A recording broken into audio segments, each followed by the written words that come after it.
93% of the Epstein files wiped clean. In front of the nation, Jasmine Crockett slammed the evidence onto Congress's desk as Marjorie Taylor Greene screamed, "You're nothing but a puppet." Gasps erupted, survivors wept, and then came the twist -47 deadly seconds of silence that froze Greene in her seat. Millions watched as the count hit 216 signatures. Just two away from forcing the truth into daylight. If the powerful can erase justice with a pen, what happens when one woman dares to expose them all? Stay with us. This is a story worth every second of your time. The camera snapped alive at exactly 9 a.m., and in an instant, every major network in America cut to the same feed. The House chamber, transformed into an arena where reputations could die in real time. Anchors spoke with hushed urgency. The number 218 blazed on graphics across the bottom of the screen like a countdown clock. Only 218 signatures were needed to force the release of the Epstein files, the secret trove of names and documents tied to one of the darkest scandals in American history. The current tally, 216. Millions of eyes locked on the chamber, holding their breath, wondering if this would be the day the dam finally broke. Then the doors opened, and Jasmine Crockett walked in. Head high, shoulders squared, her black suit crisp under the bright television lights, she moved with a controlled determination that felt electric. Half the chamber leaned forward in respect, the other half whispered in contempt, but everyone knew she was the center of the storm. Across the aisle, Marjorie Taylor Greene lounged in her seat like a fighter waiting for the bell, her lips curled into a smirk, MAGA loyalists surrounding her like armor. Greene caught Jasmine's eye and mouthed something under her breath, a smirk widening, as though daring her to strike first. The camera zoomed in, splitting the screen, Crockett steady and unflinching on the left, Greene smug and restless on the right. Viewers at home could feel the electricity, the anticipation of a collision they'd waited months to see. Outside, protests had swelled 2,000 circling the Capitol, waving banners screaming "Release the files." And no more secrets. Inside, the weight of silence pressed down, until a reporter on MSNBC whispered on air, "If just a members change their mind today, America will finally see what the powerful tried to bury." Crockett laid her binder of documents on the table with a sharp, echoing thud that cut through the murmurs. For a split second, the sound was louder than anything else in the chamber.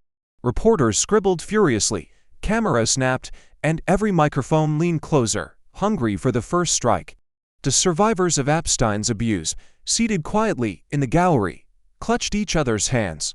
Their eyes glistened, a mix of pain, fear, and fragile hope. Jasmine glanced up at them briefly, and the weight of their gaze hardened her resolve. On the other side, MTG whispered to a colleague, loud enough for nearby microphones to catch a venomous hiss, "She's nothing but a puppet, and I'll expose her." The words leaked across social media in seconds, igniting fury before the debate even began. CNN's chyron exploded. Greene mocks Crockett as Epstein vote looms to signatures away. Fox News countered. Crockett exploits victims in political stunt. Every outlet framed it differently, but all agreed the battle unfolding in real time would be brutal. The chamber grew impossibly still as the speaker's gavel struck, signaling the session was in order. Jasmine lifted her chin, eyes blazing, ready to speak. Across from her, MTG leaned back, arms crossed, smirk never fading. The whole nation could feel it. The collision course was set, the stakes were unthinkably high. The question that hung in the air wasn't just whether the Epstein files would be released. It was larger, heavier, scarier. If the truth risks tearing down the powerful, will Congress dare to expose it? Outside the Capitol, the nation was already choosing sides. CNN's breaking chyron blared in red. 2 signatures away, Crockett confronts Greene in historic clash. On Fox, the headline was the mirror opposite, Greene fights back against radical left smear campaign. MSNBC, and darker still, Epstein survivors beg for justice as Congress stalls. The airwaves weren't just reporting, they were shaping battle lines, feeding millions of living rooms with dueling narratives. In diners in Ohio, in veterans' halls in Texas, in union halls in Michigan, Americans leaned closer to their screens. Some clenched their fists in anger, others shook their heads in doubt, but all shared the same unease. Whatever happened inside that chamber would either prove government still had a soul or confirm it had none. Meanwhile, In a nondescript committee room just steps away from the main floor, Jasmine Crockett sat face-to-face with survivors of Epstein's crimes. The fluorescent lights buzzed above as if impatient with the silence. One woman's hands shook as she pushed a folded note across the table. "Please, don't let them bury us again." Jasmine read the words, swallowed hard, and looked into the eyes of 10 women who had carried their pain for decades. Tears traced down their cheeks, but their voices, though trembling, were iron. "They've erased us from files, from reports, from the truth. You're our last chance," one said, her tone breaking halfway. Jasmine reached across, clasped her hand, and whispered, "Not while I'm here." Back on the floor, MTG leaned into her cluster of allies, whispering furiously. C-SPAN's cameras didn't catch the words, but one hot mic nearby did. "She's weak. Push her until she breaks," Green spat, her voice dripping with contempt. Within minutes, the audio leaked onto Twitter, and hashtags erupted. #Green Meltdown, #Stand with Jasmine. The divide widened like a canyon. Commentators on Fox ridiculed the leak as fake, while MSNBC replayed it on loop, overlaying survivor testimonies. The public wasn't just watching a vote, they were watching a moral war, and the edges were sharpening with every second. In living rooms across America, families argued in real time. In a Detroit Union Hall, an old man slammed his beer bottle onto the table. "If they can't release these files, what else are they hiding?" In a Texas VFW, a veteran muttered to the screen, "This isn't about Trump, this is about kids." Damn kids. In a Brooklyn diner, a mother of 2 whispered, almost to herself, "If Congress won't protect them, who will protect my daughters?" The country was breathing in sync with the drama unfolding on the floor of the House. And yet, beneath all the noise, a heavier dread seeped through. Every pundit, every protester, every survivor knew that the odds weren't just about numbers. They were about fear, the fear of exposing names to powerful, the fear of unleashing truths to dangerous. Jasmine Crockett could feel that fear pressing down like a storm cloud as she prepared to step into the chamber. She clenched her binder tighter, every page inside a grenade waiting to be thrown. The gavel was about to fall again, the debate to begin anew, but the real question wasn't about a vote tally or a headline. It was larger, darker, and more suffocating. How can justice rise when politics thrives on silence? The speaker's gavel had barely struck when Marjorie Taylor Greene lunged forward, gripping the microphone with white knuckles as though it were a weapon. Her voice cut through the chamber like a serrated blade. "This is nothing but a witch hunt against Donald Trump." The words echoed across the marble walls, bouncing into every camera and every living room. Gasps erupted in the gallery, some of outrage, some of support, and the temperature in the chamber rose instantly. She didn't pause. She turned her glare toward Jasmine Crockett, eyes narrowed like a predator sizing up prey, and hissed, "You're a puppet of the radical left. That's all you'll ever be." The chamber froze, then crackled with noise. Reporters scrambled, fingers flying over keyboards, as the insult shot like wildfire across social media. #Puppet off the left trended within minutes, but so did #Green and Hinged. In the gallery, survivors shifted uncomfortably, some covering their mouths in disbelief, others shaking their heads with visible pain. One whispered hoarsely, "How dare she?" The cameras found their faces, tears streaming. Joe's Titan transmitted the raw humanity of their reaction straight into America's veins. The country was watching not just a political spat, but a moral fault line being ripped open on live television. Green leaned back for effect, feigning calm, as her allies thumped their desks in approval. She smirked, knowing the insult had landed, but her voice rose again, more venomous. "If these files are released, you will destroy innocent men who built this nation just because Democrats want another headline. This isn't about victims, this is about power." Her words dripped with contempt, and the Republican flank erupted in applause, their voices booming, drowning out the chamber's unease. Fox News chyron flashed instantly. MTG. Democrats exploit victims for political gain. CNN countered with gasps after Green calls Crockett a puppet. The duel of narratives mirrored the duel of women, and viewers at home sat stunned, waiting for the counterblow. Jasmine sat motionless, but her eyes burned. She didn't flinch, didn't break. Instead, she let the silence grow heavier, thicker, until the applause began to wither. She slowly pushed back her chair, the scrape against the marble floor amplified by the microphones, a deliberate sound that sliced through the chamber. Her fingers tapped the binder on her desk, the binder filled with redacted pages, the evidence of concealment. She didn't rise yet, but her body cold with restrained force, a storm waiting for release. Survivors in a gallery sat forward, their hands tightening together, as if they knew Jasmine was about to turn pain into fire. The speaker glanced nervously between the two women, sensing a detonation about to occur. Even Green seemed unsettled by the way Jasmine's silence hung like a blade above her head, sharper than any shouted insult. Reporters whispered to one another, "She's waiting. She's going to strike back harder." Cameras zoomed tighter on Jasmine's face, calm, cold, unyielding. The entire nation leaned closer to their screens, caught between anticipation and dread. The air in the chamber was no longer oxygen, it was gunpowder waiting for a spark. Jasmine finally placed her hand on the microphone, her lips parting ever so slightly. Across the aisle, Green adjusted in her chair, suddenly less confident. The stage was set, the insult had been thrown, but the real question crackled like static in every American home. How will Jasmine turn MTG's insult into her first weapon of truth? The silence that followed Green's insult was suffocating, broken only by the steady scrape of Jasmine Crockett's chair against the marble floor as she rose. Every eye in the chamber locked onto her, the weight of millions pressing through the cameras. She didn't rush. She let the anticipation build, the hush thicken, until even Green shifted uncomfortably in her seat. Then, with a sudden crack like thunder, Jasmine slammed a thick, 500-page binder onto the desk.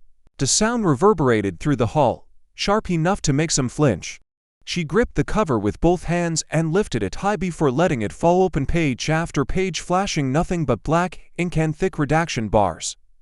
Her voice, calm yet searing, cut through the tension. 93% of this file is blank. Entire lives, entire crimes, entire names blotted out. Who are you protecting, Ms. Green? A collective gasp tore through the chamber. The gallery erupted in whispers, reporters craning to capture the moment. Survivors leaned forward, hands over their mouths, some whispering through tears. Finally, on the big screens carried live to every network, the pages looked obscene, so much black, so little truth. It was as if the government itself had tried to strangle justice with ink. Jasmine's words landed like a hammer, not just on Green, but on everyone in the room who had hidden behind silence. For the first time, MTG's smirk faltered. Green leaned toward her mic, trying to recover. "Those redactions are for national security. You know that," but the chamber didn't stir. Instead, Jasmine advanced a step, binder in hand, eyes locked on Green. "National security," she snapped, her tone slicing like glass.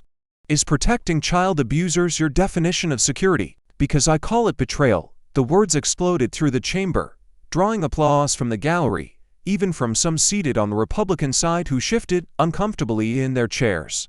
Green slammed her palm on her desk, sputtering, "This is political theater." That her voice cracked, and the microphones caught it. Jasmine didn't relent. She flipped to a random page, holding it high for the cameras. "Here's what they've given us. One word, and then an ocean of black. One word. Is this justice? Is this what America deserves?" Reporters scribbled furiously. Networks ran instant split screens. On one side Jasmine's furious stance, on the other Green visibly flustered, tugging at her jacket collar. In the gallery, one survivor cried out, "Read their names, don't let them hide." The cry echoed, like a spark in dry grass, setting off a wave of applause and shouts from the audience. The speaker's gavel pounded, demanding order, but the chaos only fed the moment's power.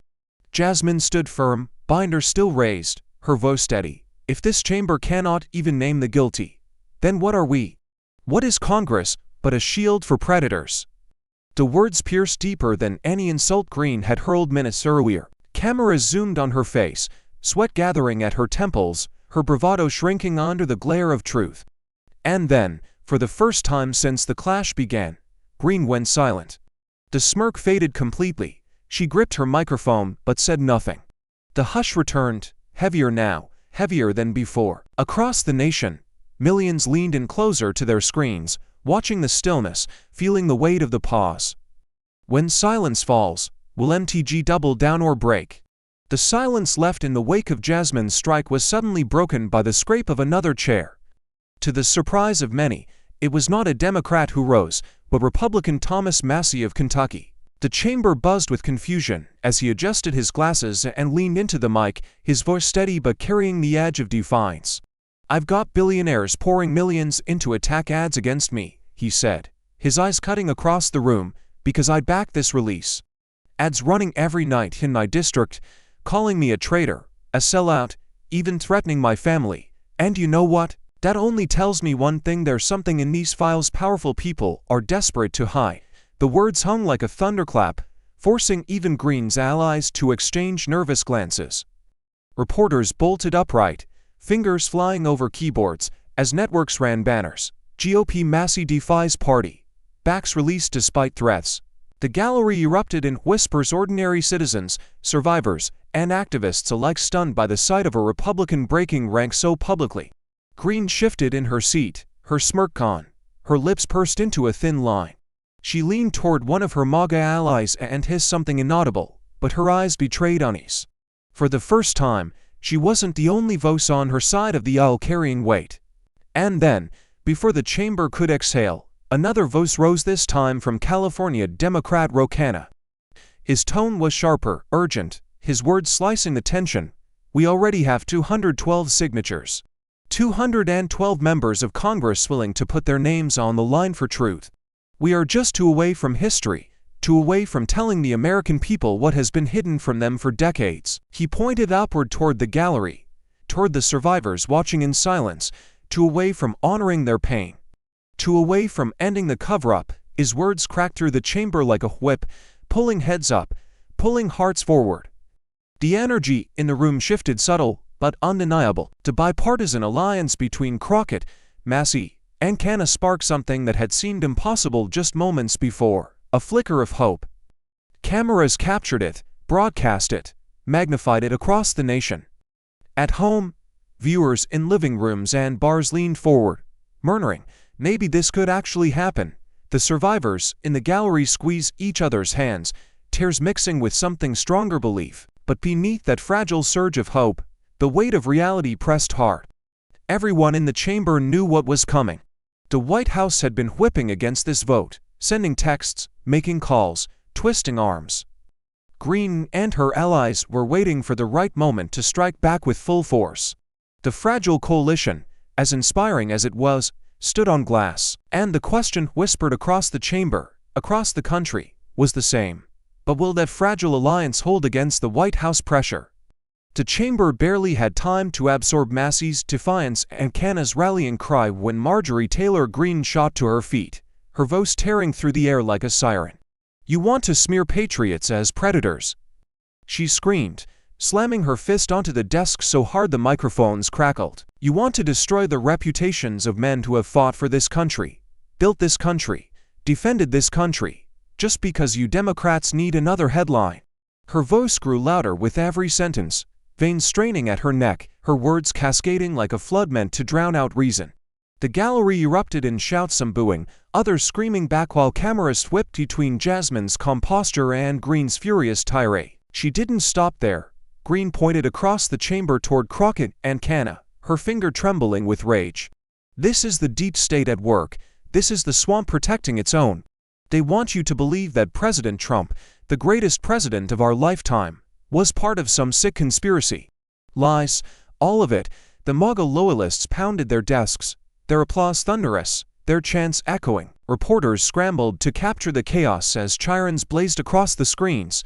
Chaos in Congress, Green versus Crockett explodes on Live TV. On Fox, it read, "Green, Dems exploiting Epstein case for witch hunt." On MSNBC, the tone was starkly different. Green defends Trump as survivors weep. The frenzy only deepened as Green leaned closer into the microphone, her voice dropping into a hiss, almost feral. "You people don't care about victims, you care about power. That's why you've hidden the Hunter Biden files, that's why you've covered up corruption, and that's why you're standing here trying to pin Epstein's sins on patriots. You're all part of the cover-up." Gasps rippled across the chamber at her wild accusations, but the MAGA flank roared with approval, stamping their feet as if trying to shake the marble beneath them. Survivors in a gallery shook their heads, tears running, one whispering, "She's protecting monsters." Crockett remained still, her hand resting on the redacted binder, her eyes locked on Green with unflinching steel. The contrast was stark. Green's face red with fury, spittle flying as she barked about conspiracies, while Jasmine's silence spoke louder than any rebuttal. The media seized on the imagery, splitting their screens, rage versus resolve, turning the chamber into the stage of a national drama. Green tried to stretch the moment further, raising her voice above the gavel that pounded desperately for order. "Do you want to destroy America? Because this is how you destroy America," she shrieked, her words cracking under the strain. But her tirade was beginning to unravel. The more she shouted, the more unhinged she seemed. Cameras zoomed tight on her shaking hands, the sweat beading along her brow, the fury that looked less like strength and more like fear. Reporters whispered to each other that Green was losing control. In the gallery, a survivor stood, clutching a small sign scrawled with shaky handwriting, "Release the truth." The camera caught it instantly, and the image went viral before Green even finished her rant. The gavel slammed again and again, the chamber devolving into bedlam, but in the eye of the storm Jasmine Crockett did not flinch. She leaned forward, ready to rise, her binder of redacted pages like a loaded weapon. Green's fury had filled the air with chaos, but chaos is fragile. It can be cut apart by one sharp blade of truth. And the question on every lip, in every living room, every newsroom across America was the same. Can Jasmine cut through the chaos to reveal the raw truth? The gavel struck again, this time not to silence Green, but to usher in the witnesses whose voices had waited too long to be heard. The room shifted as 10 survivors stepped forward, their faces pale but resolute, each carrying the weight of memories that had been buried under redacted ink and political spin. The chamber, once roaring with chaos, fell into a silence so heavy it seemed to press against the walls. Cameras zoomed in, catching the trembling hands, the clenched jaws, the eyes that refused to look away. Every breath in the room seemed to hold still as the first woman approached the microphone. Her voice cracked but didn't falter. "I was 14. They laughed while I cried." The words dropped like an atomic bomb. The chamber froze, reporters stopped typing mid-sentence. A gasp rippled from the gallery, and even Green, arms crossed in defiance, shifted uncomfortably in her chair. The survivor continued, painting the scene with devastating detail, dates, places, names whispered like ghosts, but it was the raw, unbearable truth in her trembling tone that shook the chamber to its core. Tears rolled down the cheeks of those seated behind her, and for a moment even the partisan walls seemed to crumble. The second survivor stepped forward, her voice steadier but just as sharp. "I begged for help. I begged adults in power. And they told me to keep quiet because the man in the room was important." She lifted her chin, meeting the eyes of the lawmakers before her. "How many of you knew? How many of you looked the other way?" Her words seared through the chamber like fire, daring anyone to blink. In the gallery, another survivor clutched her hand, whispering, "You're not alone." CNN's Chiron updated instantly. "Survivor. I begged for help. They told me to keep quiet." One by one, the testimonies unfolded, 10 voices weaving together a tapestry of horror, too specific, too real, to be dismissed as politics. One spoke of a private island, another of hotel suites in Manhattan, another of names written in a little black book that had been hidden from the public. Dates were recited with precision, places etched into memory as scars. Every account was different, but the pain was the same: shame, betrayal, the laughter of predators who believed they would never face consequences. The gallery sobbed openly. Lawmakers shifted uneasily in their chairs, some lowering their eyes, others blinking hard to hold back tears. Jasmine Crockett sat with her binder in front of her, her hand pressed flat against its cover, as though holding down the weight of history itself. Her gaze never left the survivors, her eyes burning with both sorrow and fury. The contrast was unmistakable: Green fidgeting, whispering angrily to her allies, versus Crockett leaning forward, listening with every fiber of her being. The whole nation watched as pain became testimony, testimony became evidence, and evidence became a mirror. The question no one could avoid anymore wasn't just about files, or signatures, or politics. It was a question heavier, more human, more damning. Will the nation look away again, or face the horror? Jasmine Crockett rose slowly, as though carrying the weight of every word the survivors had spoken, her hand brushing the shoulder of the woman who had just finished. She pulled her close, then turned to embrace another, her voice breaking through the silence with a steady, unshakable tone. "Your pain is not political theater. It is America's unfinished wound. The word seemed to echo against the chamber walls, lingering like smoke after a fire, seeping into every corner. Survivors clutched tissues, lawmakers swallowed hard, and the entire gallery leaned forward, pulled into the gravity of her voice. She stepped to the microphone, binder still on the desk, but this time her weapon was not paper, it was conviction. For years, this country has looked away, she said, her eyes sweeping across Republicans and Democrats alike. We looked away while children were trafficked. We looked away while predators walked free because they had money, because they had power. And now, some of us would rather shred the truth and face it. That ends today. The cameras closed in, catching the fire in her expression, and almost instantly Twitter lit up. Hashtag release the file shot into the trending bar, joined by hashtag stand with survivors. The audience erupted, some crying openly, others clapping despite the speaker's attempts to silence the room. The survivors who had spoken moments before sat straighter, their grief now mingling with a fragile spark of vindication. A close-up shot captured one woman whispering, "She's fighting for us." In homes across America, millions of viewers wiped their eyes, nodding, whispering back to their screens, "Fight for them." Jasmine, CNN ran the words in bold on screen. Crockett, "This is America's unfinished wound." Fox countered with a harsher banner. Crockett uses victims for political drama, but the raw emotion spilling from the chamber cut through the nose, undeniable and uncontainable. Green shifted in her seat, rolling her eyes, but the smirk was gone. She'd whispered something sharp to a colleague, but the microphones weren't on her anymore. The spotlight belonged to Jasmine, and she wielded it like a blade. "You call this political?" Jasmine demanded, her voice rising. "Tell that to the 14-year-old who was laughed at while she cried. Tell that to the mothers who buried their daughters while billionaires bought their silence. Tell that to the survivors sitting behind me right now." The room erupted in applause again, louder this time, impossible to contain. Even some Republicans lowered their eyes, visibly shaken by the indictment she delivered. But just as the energy swelled, a shadow crept back in: the reality of power. Phones buzzed in lawmakers' pockets, text messages from party leaders and White House staffers reminding them of the stakes, warning of consequences. Outside the chamber, lobbyists circled like vultures. Jasmine's words had ignited hope, but the machinery of politics was already moving to crush it. The tension in the air thickened once more, because the question no one could ignore was about to be tested. But what happens when empathy meets raw political power? The chamber was still reverberating from Jasmine's fiery appeal when Marjorie Taylor Greene leaned forward, her lips curled into a sneer that sliced through the fragile silence.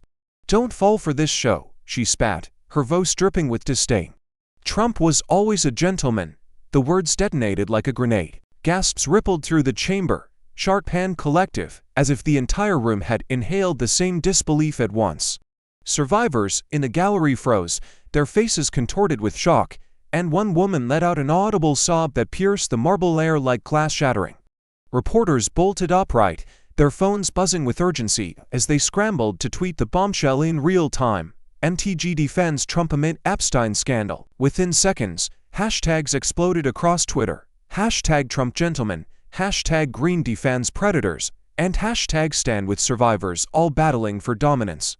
CNN cut to a split screen showing anchors shaking their heads in disbelief, while MSNBC replayed Green's words on loop with captions blaring.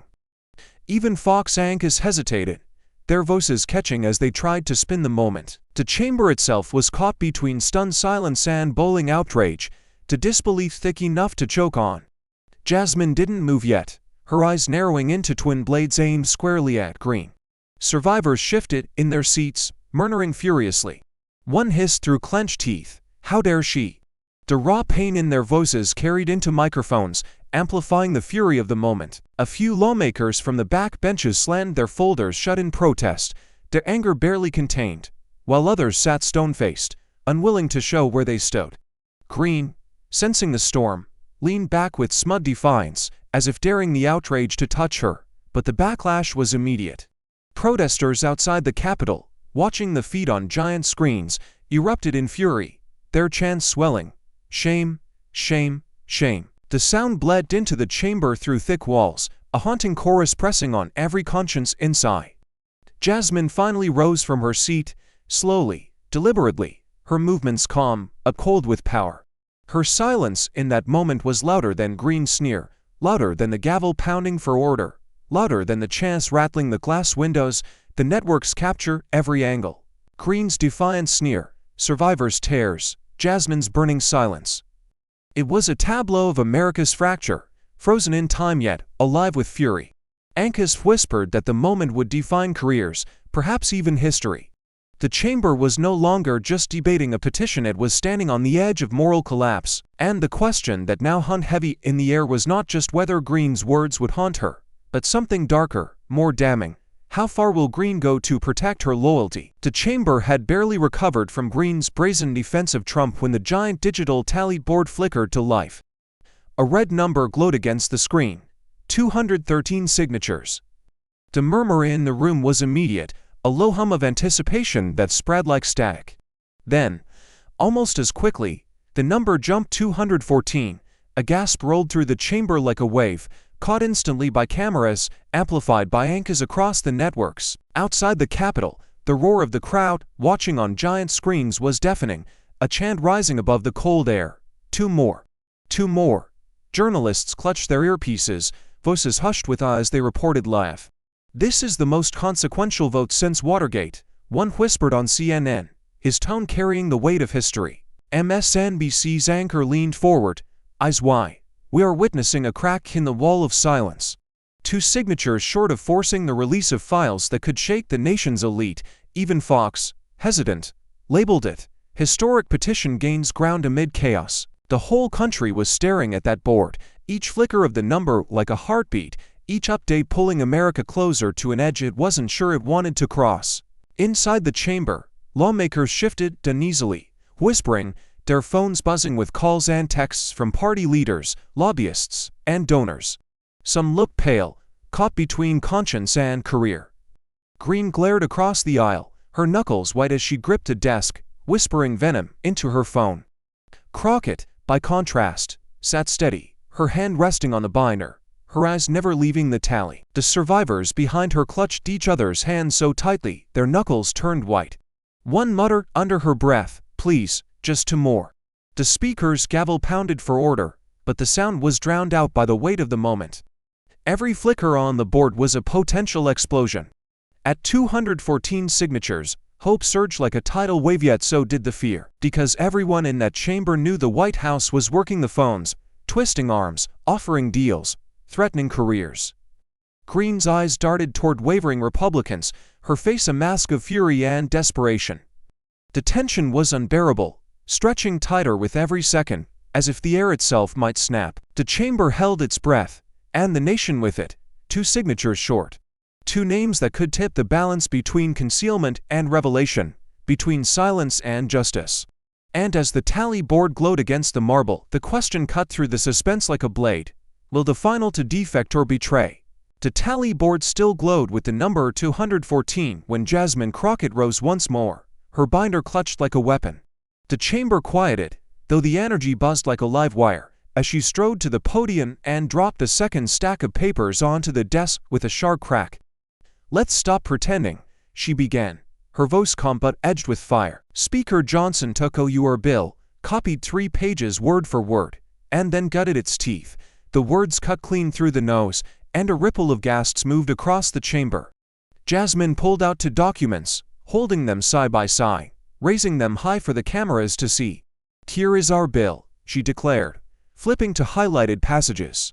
"And here Johnson's so-called resolution." Speaker Johnson took your bill, copied 3 pages word for word, and then gutted its teeth. The words cut clean through the nose, and a ripple of gasps moved across the chamber. Jasmine pulled out 2 documents, holding them side by side, raising them high for the cameras to see. "Here is our bill," she declared, flipping to highlighted passages. "And here Johnson's so-called resolution." The crowd outside, watching on giant screens, erupted in fury, their chants turning sharper, louder. "No more cover-ups. Release the files." Twitter exploded within seconds. Hashtag Johnson copied. Hashtag Crockett exposes. Hashtag release the files now. The hypocrisy was undeniable, flashing in bold font across every screen in America. MTG slammed her desk, shouting, "This is nonsense. This is lies. But her voice was drowned beneath the roar of outrage, both inside and outside the Capitol. Even some Republicans squirmed in their seats, their discomfort caught by the cameras. Jasmine leaned into the mic, her voice slicing through the chaos. You want to know why America doesn't trust this Congress? Because instead of giving survivors justice, we give predators protection. Instead of transparency, we give photocopies. And then we dare to call that leadership. Her words carried the raw clarity of truth, impossible to spin, impossible to deny.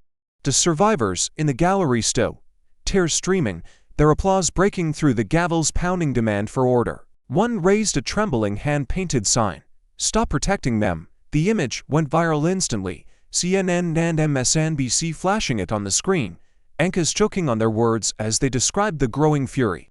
Even Fox, cornered by the evidence, aired the side-by-side text comparison without commentary, the silence damning in itself. The chamber now felt like a tinderbox ready to ignite, Jasmine's evidence a match dropped into dry kindling. Every lawmaker knew the fire had spread beyond these walls into the streets, into living rooms, into the conscience of the nation. 2 signatures were still missing, but the tide outside was rising, and rising fast. And the question pulsing through every screen, every chant, every clenched fist was the same. Will the public fury force Republicans to choose justice over loyalty?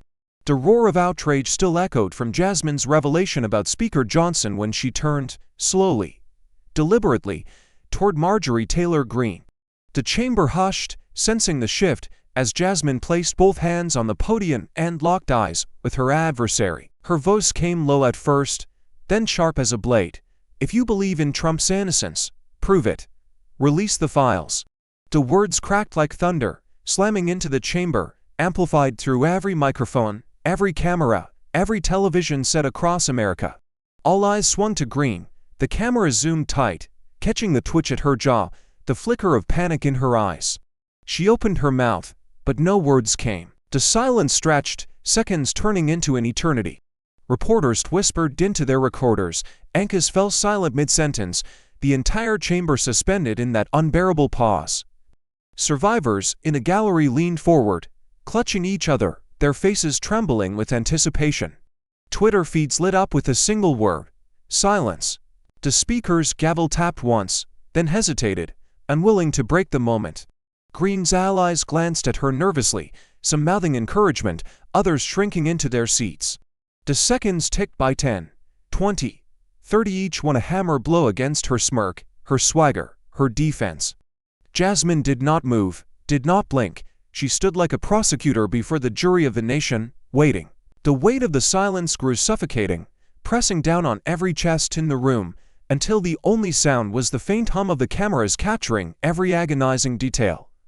At second 47, the silence became deafening.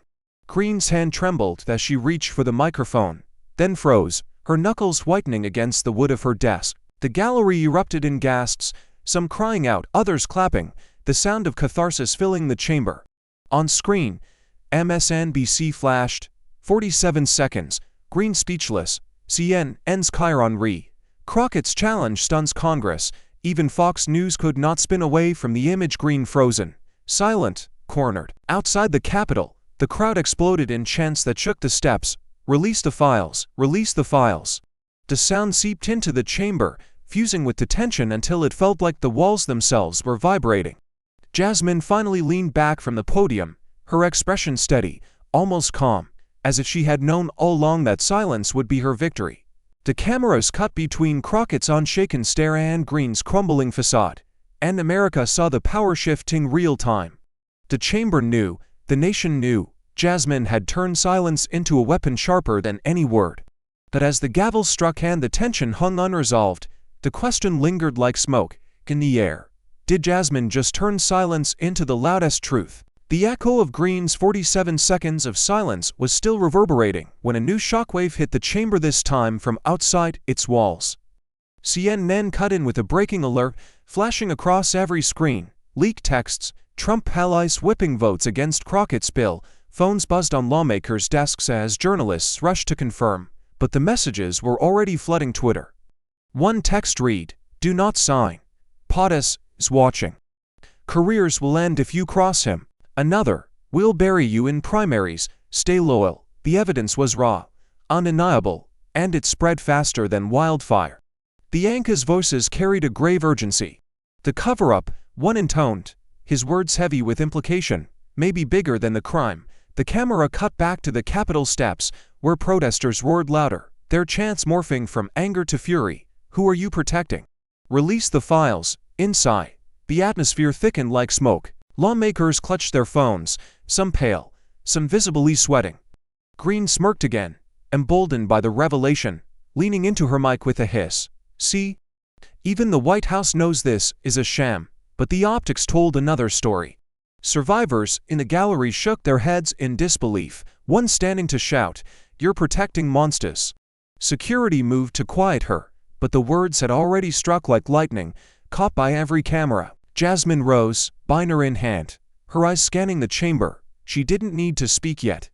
Her silence spoke of resolve, while the text scrolling across screens exposed the machinery of fear grinding behind closed doors. MSNBC replayed the leaked messages in bold, overlaying Green's frozen silence from minutes earlier. The contrast was damning. One moment of speechlessness, now an avalanche of threats. Fox tried to spin the story, standard party discipline, but even their anchors struggled to contain the unease. The tally board remained frozen at 214. Each second it refused to move, feeling heavier, more suspicious, more suffocating. The chamber had become a battlefield of shadows, truth versus intimidation, justice versus power. Everyone could see the pressure mounting, the walls closing in, but no one knew how long the machinery of control could hold back the flood. And as the chants from outside rattled, the glass panes and the leaked texts glowed on every phone, the question pulsed like a drumbeat in America's ears. How much longer can they stall? The leaked texts had barely settled into the bloodstream of American politics when the streets themselves began to erupt. In New York, thousands filled Times Square, their chants echoing off the skyscrapers. Release the files. Release the files. Massive banners unfurled across Broadway, painted in black and red, the words stark against the neon glow. In Los Angeles, traffic on the 405 froze as protesters blocked lanes, waving signs that read, "No more secrets." Chicago's downtown roared with drums, whistles, and the unrelenting chant of voices long denied. "We've been lied to too long."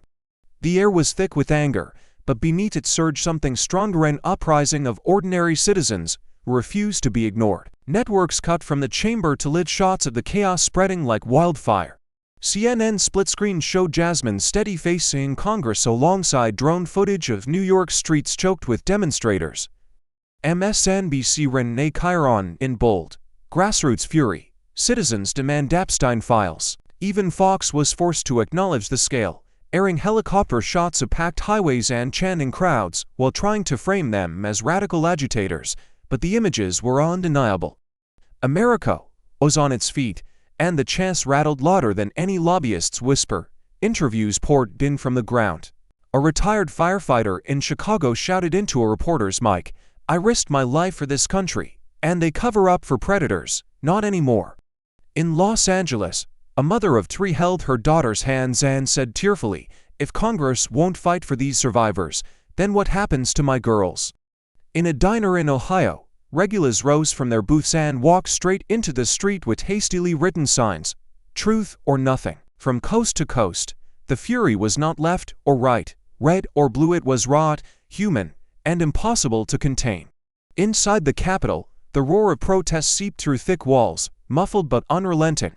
Lawmakers checked their phones and saw hashtags trending at breakneck speed. Hashtag release the files. Hashtag no more cover-ups. Hashtag justice delayed is justice denied. Jasmine glanced toward the gallery, where survivors stood, tears streaming, as if the voices outside were finally breaking through decades of silence. Green scowled, her lips moving in angry whispers to her allies, but even she could hear it, the unmistakable sound of a country awakening. The numbers on the tally board still sat frozen at 214, but the nation's pulse was moving faster, stronger, pushing against the dam. Outside, chants grew louder, drums beat harder, signs waved higher, and as America's voice rose in unison, the question thundered through every home, every street, every heart: can citizens force Congress where lobbyists fail? As chants of "release the files" thundered outside the Capitol, a darker campaign ignited across the nation's airwaves. Attack ads flooded every screen, slick, sinister productions funded by anonymous PACs with bottomless pockets. They painted Jasmine Crockett as a radical, her face shadow in ominous tones, her speeches spliced out of context, her voice twisted into a caricature of extremism. The ads dripped with fear tactics, grainy images of burning cities, flashing words like un-American and dangerous. But what stunned most was the revelation whispered behind the scenes. These ads were bankrolled by billionaires whose names had appeared in Epstein's infamous Black Book. The very men she sought to expose were now spending millions to destroy her. The chamber buzzed with the fallout. Lawmakers' phones lit up with calls from donors, pressure mounting, whispers spreading. She's toxic. Align with her and you'll go down with her. Cable news anchors replayed the ads on loop, Fox spinning them as fact, MSNBC dissecting their shadowy origins, CNN warning of a coordinated strike. Even some of Jasmine's allies grew pale, shifting uncomfortably, questioning whether their political careers could survive standing beside her. The pressure was suffocating, the kind designed to force collapse, but Jasmine refused to flinch. When reporters cornered her in the hallway, shoving microphones toward her, demanding a response, she lifted her chin and spoke with fire that burned through every distortion. "If their money scares me," she declared, her voice steady enough to slice through the noise, "then justice is already dead. If billionaires can buy silence, then America has no future. I will not be intimidated, and I will not be bought." The words reverberated, carried lev across networks, clipped into viral soundbites on Twitter and TikTok, igniting fresh waves of support. Survivors in the gallery stood and applauded from afar, their tears mingling with defiant pride. Still, the machinery of power loomed like a shadow over her. Green smirked across the chamber, whispering gleefully to an ally, "She won't last the week." Attack ads continued to roll, donations funneled in silence, knives sharpened behind the curtain. Jasmine's courage blazed bright, but courage alone cannot mute billionaires, cannot erase smears, cannot flip votes without cost. The tally still held at 214, and the question carved itself into the conscience of every viewer, every lawmaker, every survivor watching. Will courage alone be enough to win? The chamber quaked under the weight of history as the digital board flickered again. 215, the number glowed in crimson, and the room erupted into a low roar of anticipation. Seconds later, as if the universe itself were holding its breath, the board shifted once more. 216. The sound was immediate. Gasps, shouts, applause, the pounding of desks. Survivors in the gallery clutched each other, tears streaming, as if those two glowing numbers were a promise that justice might finally pierce the darkness. But with triumph came fury. Marjorie Taylor Greene shot to her feet, her chair screeching against the marble. Her face was crimson, veins bulging at her neck as she pointed a trembling finger across the aisle. "This is a disgrace," she shrieked, her voice cracking as cameras zoomed in, catching every bead of sweat, every flicker of rage. "This is a coup against patriots, a betrayal of America itself." Reporters swarmed, microphones raised, while her MAGA allies thumped their desks in chaotic solidarity. But the tide was shifting, and she knew it. With a dramatic spin of her heels, Greene stormed out of the chamber, the press corps chasing after her like hounds. Her voice trailed behind in fury. "You'll regret this." Inside, the tension only sharpened. The board still glowed. 216, just one short of the threshold. One signature that could rip open the vault of secrecy, that could drag the most powerful into the light. The gallery erupted into chants of one more, one more. Outside, the crowd thundered the same words, shaking the steps of the Capitol until the walls seemed to vibrate. Lawmakers sat rigid, some pale with fear, others trembling with resolve, all of them knowing the weight of that final decision. The air felt like gunpowder, every second more combustible than the last. Phones buzzed in pockets, whispers swirled, history waiting. And as Jasmine Crockett stood at her desk, binder in hand, her eyes scanning the chamber like a soldier preparing for the final strike, America held its breath with her. Who will be the last to sign? The board still glowed. 216, the chamber vibrating with anticipation. When Jasmine Crockett rose once more, she walked slowly to the center, binder in hand, her heels striking the marble like drumbeats. The room fell into silence as she lifted her gaze across the chamber, her voice low but carrying the weight of a gavel. History will not remember your excuses. It will remember your courage or your silence. Her words landed like hammer blows. Lawmakers shifted uneasily, some gripping the arms of their chairs, others staring at the floor. Phones buzzed in their pockets with texts from party leaders, lobbyists, and donors, but Jasmine's woes drowned it all. She stepped closer, eyes locked on the undecided, her tone rising. In 50 years, no one will care about your titles or your polls. They will ask, did you protect the predators, or did you protect the children? Did you stand for justice, or did you cower? The survivors in the gallery stood, tears streaming, their applause breaking through the stillness. The camera panned across faces, Republicans swallowing hard, Democrats nodding, independents caught in the crossfire of conscience. The speaker pounded his gavel, but even his calls for order seemed small against the moral storm Jasmine unleashed. She raised her binder high, pages of redactions flapping like black scars, and declared, the truth will come out. The only question is whether your name will stand beside it or beneath it. The chamber trembled, the nation held its breath, the survivors whispered prayers. Outside, the chants swelled louder, echoing through the marble like thunder. One more. One more. Jasmine lowered her binder, her eyes steady as steel. The silence that followed was unbearable, as if time itself were demanding an answer. And in that suffocating pause, one question gripped every heart in America. Will anyone dare step forward? The silence after Jasmine's thunderous appeal hung heavy, suffocating, until the sound of heels clicking against marble broke it open. Every head turned as Representative Nancy Mace rose from her seat, her face pale, her eyes glistening with unshed tears. The chamber stilled, reporters froze mid-keystroke, and cameras zoomed so close the tremble in her hands could be seen. Slowly, deliberately, she walked to the clerk's desk, her voice cracking as she whispered into the microphone, I have daughters. Gasps ripped through the room, followed by a swell of applause that rolled like a tidal wave from the gallery to the floor. Survivors clutched one another, sobbing openly, their relief mingling with vindication, as if a wound had just been pierced by light. The tally board flickered, the number changing before the nation's eyes. 217, the sound of hands clapping, feet stamping, voices crying out in cathartic release shook the chamber, the chants from outside seeping through the walls in perfect rhythm. Release the files. Release the files. Nancy Mace's tears fell freely now, streaking down her cheeks as she turned back to her colleagues.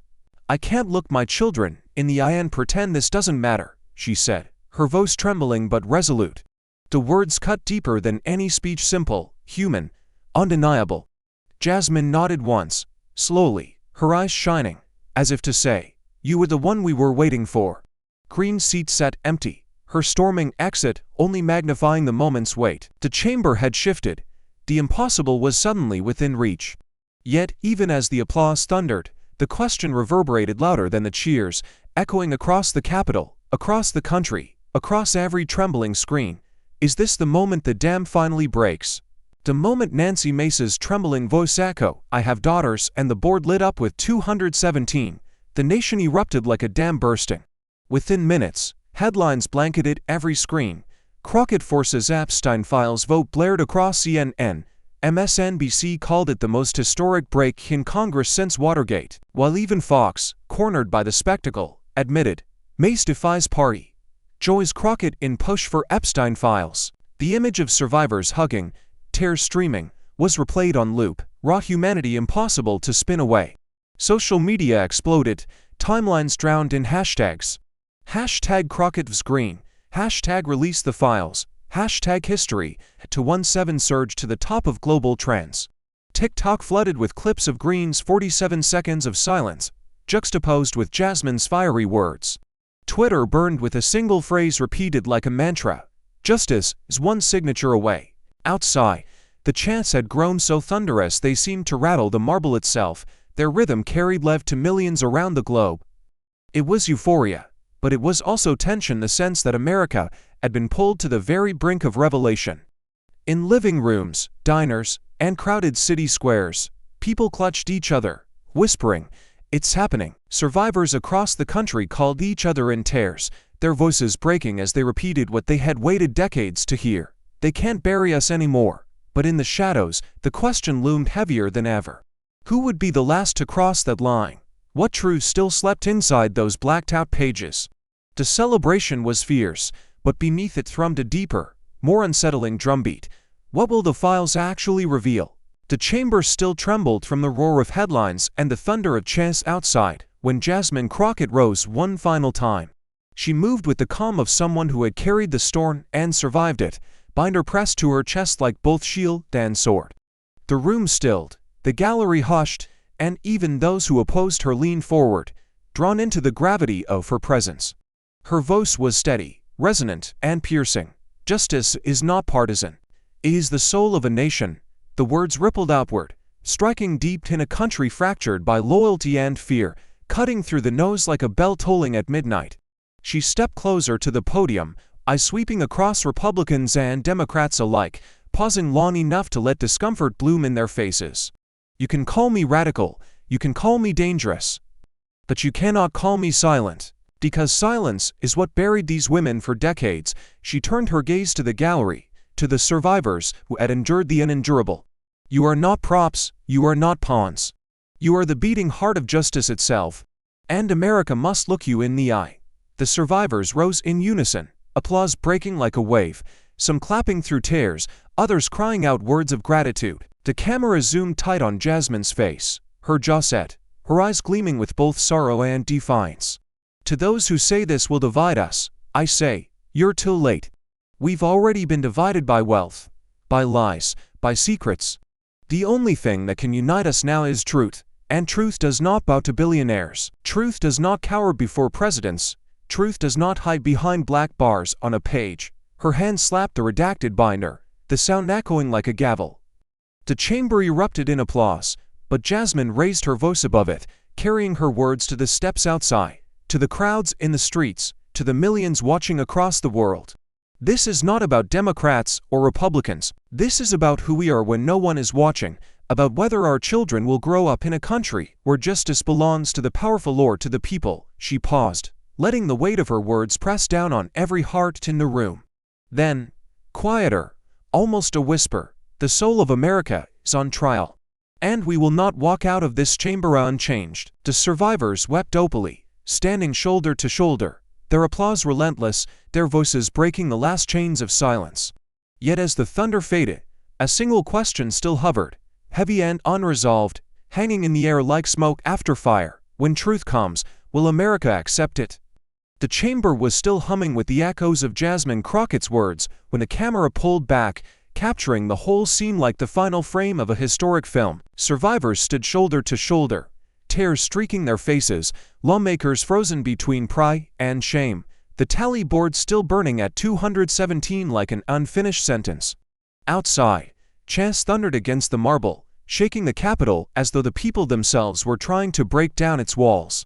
The nation was holding its breath, knowing this moment was no longer just about politics, it was about the very soul of America. The narrator's voice rose over the images, deep and steady, carrying the weight of timeless truth. A warrior for justice is not defined by enemies defeated, but lives defended. As the words played, the screen cut to Jasmine walking down the steps of Congress, survivors at her side, her binder clutched firmly against her chest. Flashbulbs popped like lightning, but she didn't flinch. In that image, she wasn't just a congresswoman, she was the embodiment of every ordinary American who had ever stood up to power and refused to sit down again. The montage sharpened. The faces of protesters in New York, LA, Chicago, chanting until their voices cracked. The shaky hands of a survivor writing "Don't bury us again" on a note card. The stunned silence of Marjorie Taylor Greene, caught by cameras in her 47 seconds of collapse. Each image bled into the next, stitching together a tapestry of a nation on the brink of reckoning. The music swelled, strings and drums pulsing like a heartbeat, lifting the story beyond outrage into something elemental, hope. And then, as the screen dimmed to Jasmine's steady gaze meeting the camera head-on, the narrator delivered the call to action like a verdict. If truth matters to you, share this story. Will you demand justice or stay silent? The words rang out like a challenge, daring every viewer to choose between complicity and courage. The screen went black for a breathless second, forcing the weight of the question to sink deep into the hearts of millions. When the credits rolled, the hashtags were already flooding every feed. Hashtag release the files, Hashtag justice for survivors. Hashtag Crockett vs. Green. But beyond the nose of trending topics, a deeper current surged, an awakening, a reckoning, a reminder that silence is itself a choice. And in that moment, as the story closed and the screen faded, one truth lingered. Impossible to shake. America had been handed the mirror. The only question was whether it would dare to look. In the end, this story is not only about politics, it is about courage in the face of silence. Jasmine Crockett's fight reminds us that justice is not delivered by convenience, but by conviction, and that standing for truth often comes at the highest cost. In our own lives, we may not battle in Congress, but we face moments where we must choose between staying quiet or speaking out for what is right. True change begins when ordinary people refuse to accept silence as the answer. If justice were on the line in your community, would you have the courage to raise your voice? Thank you for watching until this moment and for standing with us on this journey for justice. Your support means everything. Like, subscribe, and turn on notifications so you never miss what's next. And we'd love to hear your thoughts. Leave a comment below and let us know what moved you most in this story. Together, our voices make a difference.